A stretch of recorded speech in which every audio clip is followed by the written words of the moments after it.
నమస్తే, welcome to think Andhra. నేను మీ ప్రియాంక.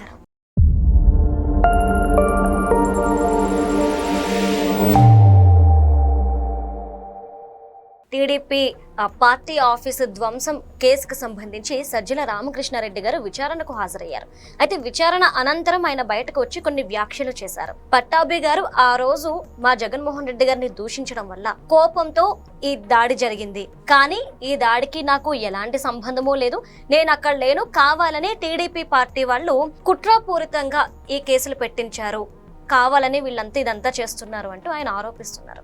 అసలు సజ్జల గారి మాటల్ని మనం ఎలా చూడాలి, ఆయన చెప్తున్న వాటిలో వాస్తవం ఎంత ఉంది? దీనికి సంబంధించి ఈరోజు మనతో మాట్లాడడానికి ప్రముఖ పొలిటికల్ అనలిస్ట్ అప్పసాని రాజేష్ గారు ఉన్నారు. ఆయనతో మాట్లాడదాం. నమస్కారం సార్.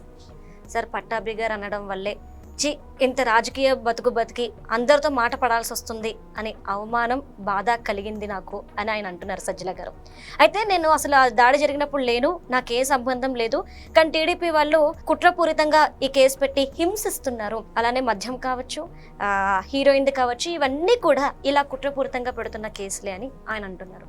ఏంటి సార్ ఇందులో వాస్తవం ఎంత?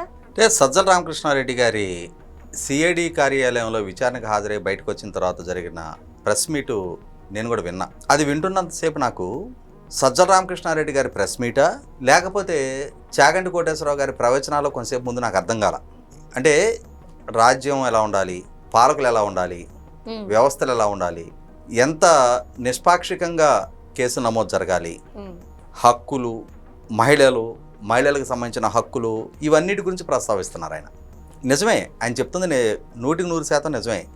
పట్టాభి ప్రెస్ మీట్లో జగన్మోహన్ రెడ్డి గారిని ఉద్దేశించి పరుష పదజాలం వాడారు కాబట్టి ఆ వాడిన పదజాలం పట్ల జగన్మోహన్ రెడ్డి గారు లాంటి మోస్ట్ పాపులర్ లీడర్ అభిమానులకి భావోద్వేగాలు పెచ్చిరిల్లాయి కాబట్టి ఈ దాడి జరిగింది అని ఆ రోజు జగన్మోహన్ రెడ్డి గారు సమర్థించారు.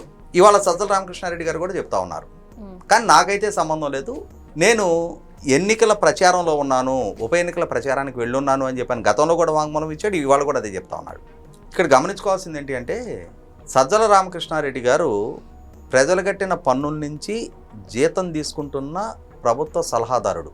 మరి ప్రభుత్వ సలహాదారుడిగా ఉండి ఒక రాజకీయ పక్షం తరఫున ఉప ఎన్నికల ప్రచారంలో ఎలా పాల్గొంటాడు? అసలు మొట్టమొదట దానికి వివరణ అడగాలి ఆయన్ని. మొన్న కోడ్ ఆఫ్ కండక్ట్ అమల్లో ఉండగా సచివాలయ ఉద్యోగ సంఘ అధ్యక్షుడు వెంకటరామరెడ్డి బద్వేల్లో ఆర్టీసీ డిపోలో ఎన్నికల ప్రచారంలో పాల్గొన్నాడు అని చెప్పని అక్కడ ఆర్టీసీ ఉద్యోగుల్ని వైసీపీ పార్టీకి అనుకూలంగా ప్రభావితం చేశాడు అని చెప్పని ఎన్నికల సంఘం అతను సస్పెండ్ చేసింది కదా, అతని మీద కేసు నమోదు చేసింది కదా. మరి అదే బద్వేల్లో ఉప ఎన్నిక సందర్భంగా సజ్జల రామకృష్ణారెడ్డి నేను ప్రచారంలో పాల్గొన్నా అని చెప్పని చెప్తున్నాడు. అంటే తనకు తాను అడ్మిట్ అవుతున్నాడు. నువ్వు ఒక పక్కేమో ప్రజలు కట్టిన పన్ను నుంచి జీతం తీసుకుంటా ఉన్నావు, ఇది కాన్ఫ్లిక్ట్ ఆఫ్ ఇంట్రెస్ట్ కాదా? ఒక పక్క ప్రభుత్వ ఉద్యోగిగానే పరిగణింపబడతా ఉన్నావు నువ్వు జీతం తీసుకున్నంత కాలం. మరి అటువంటప్పుడు నువ్వు వైసీపీ పార్టీ తరపున కార్యక్రమాల్లో ఎలా పాల్గొంటావు? వైసీపీ తరపున కార్యక్రమాల్లో పాల్గొనే వ్యక్తికి ప్రభుత్వం నుంచి జీతం ఎలా ఇస్తావు? ఇది జగన్మోహన్ రెడ్డి గారు వివరణ ఇవ్వాల్సిన అంశం. ఇచ్చిన జగన్మోహన్ రెడ్డి వివరణ ఇవ్వాలి, పుచ్చుకున్న సజ్జల రామకృష్ణారెడ్డి కూడా వివరణ ఇవ్వాలి. అదే సందర్భంలో ఇంకొక మాట ఏం చెప్తున్నాడంటే ఆయన, కంతేరులో కల్పన అని చెప్పిన వైసీపీ ఎంపీటీసీ యుద్ధం జరుగుతున్న సందర్భంగా కొంత అసభ్యకర పదజాలంతో ఆమె ఏదో పోస్ట్ పెట్టింది అని చెప్పని కేసు నమోదు చేసి అరెస్ట్ చేశారంట. ఏం పోస్ట్ పెట్టిందో కూడా నేను చూడలా, నాకైతే తెలియదు కాబట్టి నేను దాని లోతులోకి వెళ్ళట్లా. అయితే ఆ అరెస్ట్ జరిగిన తీరు పట్ల సజ్జల రామకృష్ణారెడ్డి గారు అభ్యంతరం వ్యక్తం చేస్తూ ఉన్నారు. మహిళని దుస్తులు కూడా మార్చుకొనివ్వకుండా నైట్ డ్రెస్ మీదే అరెస్ట్ చేసి తీసుకెళ్లారు అని చెప్పని. అయితే ఇక్కడ గమనించుకోవాల్సింది ఏంటి అంటే గన్నవరం తెలుగుదేశం పార్టీ కార్యాలయం మీద వలభనేని వంశీ నేతృత్వంలో దాడి చేసి అక్కడ కార్యాలయాన్ని ధ్వంసం చేశారు, కార్యాలయం ప్రాంగణంలో ఉన్న కారుని దహనం చేశారు. అక్కడ బాధితులు తెలుగుదేశం వాళ్ళు, కానీ కేసు తెలుగుదేశం వాళ్ళ మీద పెట్టి సాయి కళ్యాణి మూల్పూరి ఆ అమ్మాయిని అర్ధరాత్రి ఇంట్లో నిద్రపోతుండగా తలుపులు బద్దలు కొట్టి ఇంట్లోకి వెళ్ళి నేను నైట్ డ్రెస్ మీద ఉన్న బట్టలు మార్చుకొని వస్తాను అని చెప్పినా వినకుండా బలవంతాన్ని అరెస్ట్ చేసి తీసుకెళ్లారే. మరి ఆ రోజున ఈరోజు ఈ ఎంపీటీసీకి వర్తింపజేయాలి అనుకుంటున్న ఈ చట్టం, ఈ హక్కులు ఆ రోజు సాయి కళ్యాణ్ విషయంలో గుర్తుకు రాలేదా సజ్జల రామకృష్ణారెడ్డి గారికి? అంటే ఆ రోజు మీ ప్రభుత్వం కాబట్టి మీరు కక్ష సాధింపు ధోరణితోటి వాళ్ళ మీద దాడి చేసి వాళ్ళ మీద కేసులు పెట్టి వాళ్ళని జైలు పాలు చేసిన రోజున ఆ మహిళలకి ఇప్పుడు మీరు చెప్తున్న సుభాషితాలు వర్తింపవా? ఏం చెప్తా ఉన్నాడు? రౌడీలులాగా వ్యవహరిస్తున్నారు, వేస్తున్న విత్తనం మంచిది కాదు అంటే ఇక్కడ సజ్జల రామకృష్ణారెడ్డి గారు రెడ్ బుక్ గురించి ప్రస్తావిస్తున్నాడు. నిన్న జగన్మోహన్ రెడ్డి గారు తన కార్యకర్తలతో జరిపిన సమావేశంలో ఏమంటున్నాడు? ఇవాళ మిమ్మల్ని ఇబ్బంది పెడుతున్న అధికారుల పేర్లు మీరు నోట్ చేసుకోండి అంటున్నాడు. రెడ్ బుక్లో అదే జరిగింది. రెడ్ బుక్ను ఆక్షేపిస్తున్న సజ్జల రామకృష్ణారెడ్డి జగన్మోహన్ రెడ్డిని కట్టడి చేయ మొట్టమొదట నీకు రాజకీయాల్లో నిజమైన ప్రక్షాళన జరగాలి, కక్ష సాధింపు చర్యలు ఉండకూడదు అనుకుంటే ఆ రోజు మీరు చేసిన కక్ష సాధింపు చర్యలకే ఈరోజు రిఫ్లెక్షన్స్ వస్తున్నాయని చెప్పిన మొట్టమొదటి రిలీజ్. ఏం మాట్లాడుతున్నావు? పట్టాభి అసభ్య పదజాలంతో వ్యాఖ్యానించాడు అంటున్నావు. వ్యాఖ్యానించినందుకు మా శ్రేణులకు బీపీ పెరిగిందని సాక్షాత్తు జగన్మోహన్ రెడ్డి గారు ఆ రోజు మాట్లాడాడు. దాన్నే రీట్రేట్ చేస్తూ ఈరోజు సజ్జల రామకృష్ణారెడ్డి మాట్లాడుతున్నాడు. మరి సాక్షాత్తు ముఖ్యమంత్రిగా ఉన్న చంద్రబాబు నాయుడు గారిని నడిబజార్లో కాల్చాలి అని చెప్పని జగన్మోహన్ రెడ్డి వ్యాఖ్యానించాడు కదా. మరి పట్టాభి ఆ స్థాయి వ్యాఖ్యలు చేయలేదే. అదే సందర్భంలో ద్వారంపూడి చంద్రశేఖర్ రెడ్డి, మంత్రి హోదాలో ధర్మాన కృష్ణదాస్, ఎమ్మెల్యే హోదాలో జోగి రమేష్, మంత్రి హోదాలో కొడాల నాని, ఎమ్మెల్యే హోదాలో వల్లభనేని వంశీ, రోజా, సాక్షాత్తు జగన్మోహన్ రెడ్డి గారు, స్పీకర్ హోదాలో తమ్మినేని సీతారాం, ఇటువంటి వాళ్ళందరి భాష, వాళ్ళందరూ చేసిన వ్యాఖ్యలు వైసీపీ సోషల్ మీడియా ద్వారా సాక్షాత్తు హైకోర్టు న్యాయమూర్తులను దూషింపజేశారే. సాక్షాత్తు జగన్మోహన్ రెడ్డి గారి చెల్లెలు షర్మిల గారిని అత్యంత హీనమైన భాషతోటి ఆ వ్యక్తిత్వాన్ని పాల్పడ్డారే. అమరావతి మహిళలు మీ ప్రభుత్వం తీసుకున్న నిర్ణయ పర్యవసానం వాళ్ళ జీవితాలు అతలాకుతలం అవుతున్నందుకు వాళ్ళు నిరసన తెలియజేస్తే శాంతియుతంగా నిరసన తెలియజేస్తున్న మహిళా రైతుల్ని ఎంతగా ట్రోల్ చేశారు మీరు. సాక్షాత్తు మీ రాజమండ్రి ఎంపీ మార్గాని భరత్ చేత వాళ్ళ మీద దాడి చేయించారే. పోలీసుల చేత వాళ్ళ వ్యక్తిత్వానికి పాల్పడ్డారే, వాళ్ళ మీద భౌతికంగా దాడులకు పాల్పడ్డారే, వాళ్ళ పొత్తి కడుపుల్లో బూటుకాళ్లతో తన్నిచ్చారే. ఆ రోజున ఇప్పుడు మీరు మాట్లాడుతున్న పౌర హక్కులు, రాజకీయ పక్షాలకు ఉండాల్సిన సంయమనం, అధికార వ్యవస్థ పాటించాల్సిన నియంత్రణ, ఇవి ఆ రోజున గుర్తుకు రాలేదా సజ్జల రామకృష్ణారెడ్డి గారు?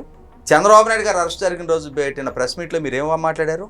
మాకున్న బలానికి బలగానికి మేము తలుచుకుంటే తండ్రి కొడుకులను భూస్థాపితం చేస్తాము అని చెప్పని ప్రజలు కట్టిన పన్ను నుంచి జీతం తీసుకుంటున్న ఒక సలహాదారుడు హోదాలో ఉన్న సజ్జల రామకృష్ణారెడ్డి ప్రెస్ మీట్లో రాష్ట్ర మాజీ ముఖ్యమంత్రిని వాళ్ళ తనయుడు లోకేష్ గారిని ఉద్దేశించి ఈ విధమైన వ్యాఖ్య చేశాడు. మరి ఆ విధమైన వ్యాఖ్య చేసిన రోజున దీని కాన్సిక్వెన్సెస్ ఏదో ఒక రోజు నేను కూడా హ్యాండిల్ చేయాల్సి ఉంటుంది. ఈ విధమైన బరితెగింపు వ్యాఖ్యలు చేయకూడదు. 66 సంవత్సరాల వయసు నాకు తెలుసు ఆ రోజు. అంటే నీ భాష మీద నీకు నియంత్రణ లేదు. కేవలం జగన్మోహన్ రెడ్డి గారు అనుయాయుడు కాబట్టి, వాళ్ళ సతీమణికి నమ్మకస్తుడు కాబట్టి ఇవాళ వైసీపీ పార్టీ మీద, వైసీపీ ప్రభుత్వం మీద ఆధిపత్యం చెలాయించే అవకాశం నీకు దక్కింది. దాన్ని అడ్డుపెట్టుకొని ఎంత బరితెగింపు ప్రవర్తనకు పాల్పడ్డావు. ఆ రోజు ఆ విధమైన వ్యవహారాలు కనపరిచే సందర్భంలో రేపటి రోజున పరిస్థితులు ప్రతికూలించితే మేం కూడా ఇటువంటి చర్యలకు బాధితులుగా మారాల్సి వస్తుంది అని చెప్పనే కనీసపు విఘ్నత ఆ రోజు గుర్తుకు రాలేదా? అధికార దుర్వినియోగానికి పాల్పడి ఎంతమంది నాయకులను అరెస్టులు చేసి వేధింపులకు గురి చేశారు, ఎంతమందిని జైలుకు పాలు చేశారు. సాక్షాత్తు చంద్రబాబు నాయుడు గారిని కూడా జైలు పాలు చేశారు కదా. మీ పాలనా హయాంలో పెట్టిన తప్పుడు కేసులు ఇవాళ మీరు మాట్లాడుతున్నారు మద్యం కేసు తప్పుడు కేసు అని చెప్పని. మద్యం కేసు తప్పుడు కేసు అయితే న్యాయస్థానంలో పోరాడండి. ఇవాళ మీరు కూడా చంద్రబాబు నాయుడు గారి మీద 5 కేసులు నమోదు చేశారు కదా. ఆ కేసుల్లో ఏమి నిర్ధారణ చేయగలిగారు మీరు? ఇవాళ మీ పాలనా హయాంలో జరిగిన దోపిడీ గురించి ఇవాళ స్పష్టమైన సాక్ష్యాధారాలతో నిర్ధారణ అవుతూ ఉన్నాయి. అదే సందర్భంలో జగన్మోహన్ రెడ్డి గారి పిఏగా ఉన్న ఐఏఎస్ ధనుంజయ రెడ్డి సాక్షి ధనుంజయ రెడ్డిలో ఉన్నాడేమో అని చెప్పని నిన్న పోలీసులు జరిపిన సోదాలను తప్పుపడతా ఉన్నాడు. మరి అర్ధరాత్రి ఎంతమంది ఇళ్లలో జొరబడి మీరు సోదాలు చేశారు? అంటే ఆ రోజున ఎంతమంది ఇళ్లలో మీరు జొరబడి అరెస్టులు చేశారు? ఏ సాక్ష్యాధారాలు లేకున్నా, వాళ్ళు పలానా తప్పు చేశారనే స్పష్టమైన ఆధారాలు మీ దగ్గర లేకున్నా, కేవలం రాజకీయంగా మీ ప్రత్యర్థులు కాబట్టి, మిమ్మల్ని విమర్శిస్తున్నారు కాబట్టి దాన్ని తట్టుకోలేని ఒక ఇంటాలరెన్స్ తోటి ఆ రోజు మీరు అరెస్టులు చేశారు. ఇవాళ స్పష్టమైన సాక్ష్యాధారాలతో మీకు నోటీసులు ఇచ్చి విచారణకు పిలిచి మీ వివరణ తీసుకున్న తర్వాత మీరు విచారణకు సహకరించకుండా పరారవుతున్న నేపథ్యంలో మీకోసం సోదాలు చేయాల్సి వస్తుంది. ఇవాళ హైకోర్టులో, సుప్రీంకోర్టులో మీ బెయిల్ పిటిషన్ రద్దు చేసిన తర్వాత ధనుంజయ రెడ్డి, కృష్ణమోహన్ రెడ్డి, గోవిందప్ప బాలాజీ ఎందుకు పరారీ అయ్యారు? వారు పరారీ అయ్యారు కాబట్టి వారి కోసం సోదాలు చేయాల్సిన పరిస్థితులు ఉత్పన్నం అవుతూ ఉన్నాయి. మీ కాకాని గోవర్ధన్ రెడ్డి ఎందుకు పరారీలో ఉన్నాడు? మీ పిన్నెల్లి వెంకటరామరెడ్డి ఎందుకు పరారీలో ఉన్నాడు? మీరు పరారీ అయ్యుండి మీ గురించి సోదాలు చేస్తే మీకు ఆక్షేపణగా ఉందా? మీరు చెప్తున్నారు కదా బాధ్యత గల పౌరుడిగా నేను విచారణకు సహకరించాను అని చెప్పని. మిగిలిన వాళ్ళు కూడా విచారణకు సహకరించమనండి. వాళ్ళు ఏ తప్పు చేయలేదు అన్న భావన నిజంగానే వాళ్ళకుంటే మీ తోపుదొత్తి ప్రకాష్ రెడ్డి నిండదాకా ఎందుకు పారిపోయాడు? ఇక్కడ పరారీలో మీరుంటున్నారు. మిమ్మల్ని పట్టుకునే ప్రయత్నం విచారణ సంస్థలు చేస్తే అది మీకు వేధింపులుగా కనిపిస్తుందా? మీరు నోటీస్ ఇచ్చిన రోజున విచారణకు సహకరించుంటే మీ పాలనా హయాంలో మీరు ఎవరికీ నోటీసులు ఇచ్చి వివరణకు పిలవాల. అచ్చెన్నాయుడు గారి దగ్గర నుంచి జేసీ ప్రభాకర్ రెడ్డి గారి దాకా, చంద్రబాబు నాయుడు గారి దాకా మీరు ఏకపక్షంగా అరెస్టులు చేశారు. ఏ కేసు మీద అరెస్ట్ చేస్తున్నారనే వివరణ కూడా మీరు ఇవ్వాల. 350 కోట్ల రూపాయలు ఈఎస్ఐ అక్రమ మందుల కొనుగోలు, ఈఎస్ఐ మందుల కొనుగోలులో అక్రమాలకు పాల్పడ్డారు అని చెప్పని అచ్చెన్నాయుడు గారి మీద ఆరోపణలతో కేసు నమోదు చేసి, మరి మీరు అధికారంలోంచి దిగిపోయే నాటి దాకా ఆయనకి ఎవరి నుంచి ₹1 ఆర్థిక ప్రయోజనం చేకూరిందనే సాక్ష్యాధారాలు మీరు సబ్మిట్ చేయలేకపోయారు. అంటే మీ దగ్గర సాక్ష్యాధారాలు లేకున్నా, ఆయన పాత్రను గురించి మీరు నిర్ధారణ చేసుకోకపోయినా, ఆయన నుంచి వివరణ మీరు కోరకపోయినా మీరు అరెస్టులు చేశారు, జైలు పాలు చేశారు. కానీ ఇవాళ మాత్రం ఫౌల్ క్రై ప్లే చేస్తూ ఉన్నారు. 100% నిన్నటి మీ యాక్షన్స్కి ఇవాళ ఇంకా పూర్తిస్థాయి రియాక్షన్ కూడా రావట్లేదు సజ్జల రామకృష్ణారెడ్డి గారు. దీనికే మీరు ఇంకా మీరేదో బాధితులు, ఇవాళ ప్రభుత్వం మిమ్మల్ని మీ హక్కుల్ని హరిస్తుంది అని చెప్పని ప్రజాస్వామ్యబద్ధంగా మీ హక్కుల్ని గౌరవిస్తూ మీకు నోటీసులు ఇచ్చి మీ వివరణ తీసుకుని విచారణ చేస్తున్నారు తప్ప ఏకపక్షంగా ఈ రోజు దాకా ఏ ఒక్కరిని అరెస్టులు చేసే నైజం కూడా ఈ ప్రభుత్వానికి లేదు. చేయటం లేదని వాళ్ళ శ్రేణి నుంచి వాళ్ళ ఆరోపణలు ఎదుర్కొంటూ ఉన్నారు. మీరు మీ పాలన, మీ నాయకత్వం, మీరు వ్యవస్థలను ఏ విధంగా ఆ రోజు నడిపారు, ఆ వ్యవస్థను అడ్డు పెట్టుకొని ఏ విధంగా వేధింపులకి పాల్పడ్డారు, ఎన్ని అక్రమ కేసులు పెట్టారు, ఎంతమందిని అక్రమంగా జైలు పాలు చేశారనేది మొట్టమొదట ఒకసారి ఒంటరి కూర్చొని మీరు ఆలోచించుకోండి. అంటే సజ్జల గారు మాట్లాడుతున్నప్పుడు లైవ్లో ఒక వ్యక్తి కామెంట్ పెట్టారు సార్, మీ మాటలు వింటుంటే ఇవి జగన్మోహన్ రెడ్డి గారి హయాంలో జగన్మోహన్ రెడ్డి గారు చేసిన వాటి గురించే మీరు చెబుతున్నారు కదా, వాటి గురించి వివరణ ఇస్తున్నారు కదా అని ఒక డౌట్ వ్యక్తం చేశాడు సార్. ఈ డౌట్ మీకు కూడా వచ్చిందా? అంటే ఇక్కడ నేను ఇందాక నుంచి చెప్తుంది అదే, సజ్జల రామకృష్ణారెడ్డి గారు తాము ఎలా పరిపాలన చేశాము, తమ ప్రభుత్వం ఎటువంటి విధానాలు ఎంచుకుంది, తాము వ్యవస్థలను ఏ విధంగా భ్రష్టు పట్టించామనే అంశాలు విస్మరించి ఇవాళ తమ మీద వస్తున్న ఆరోపణలు, ఇదే సజ్జల రామకృష్ణారెడ్డి కుటుంబం 63 ఎకరాల అటవీ భూములు ఆక్రమించింది అని చెప్పని ఇవాళ సవివరంగా సర్వే చేసి నిర్ధారణ చేశారు. వాటికి వివరణ ఇవ్వరు. ఎందుకు ఆక్రమించావు అంటే సమాధానం దొరకదు. ఇవాళ ఆక్రమణలు, అవినీతి, అరాచకం, దాడులు, దౌర్జన్యాల సంస్కృతితోటి 5 సంవత్సరాల పాటు ఈ రాష్ట్రాన్ని పట్టి పీడించిన పర్యవసానం ఇవాళ ప్రజలు మొన్నటి ఎన్నికల్లో ఆ విధమైన తీర్పిచ్చారు. ఇంకా వీళ్ళు గాలి మేడలు కడతా ఉన్నారు, రేపు మేము వచ్చిన తర్వాత అని చెప్పని. మొట్టమొదట మీ ఒంటికి అంటుకొని ఉన్న ఈ మకిలిని కడుక్కునే ప్రయత్నం చేయండి. ప్రజల పక్షాన మేము ఉన్నాము అని చెప్పని ప్రజల నమ్మకాన్ని చూరగొంటే ఆ రోజు మీరు మళ్ళీ రాకపోవటం అనే తర్వాత సంగతి. కానీ ఇవాళ మీరైతే ఏ రొచ్చుకుంటల్లో ఉన్నారో ఆ రొచ్చుకుంటల్లో నుంచి మొట్టమొదట కంపల్సరీ మీకు మీరే ప్రక్షాళన చేసుకొని తీరాల్సిన అవసరం ఉంది. Okay, right. Thank you so much sir.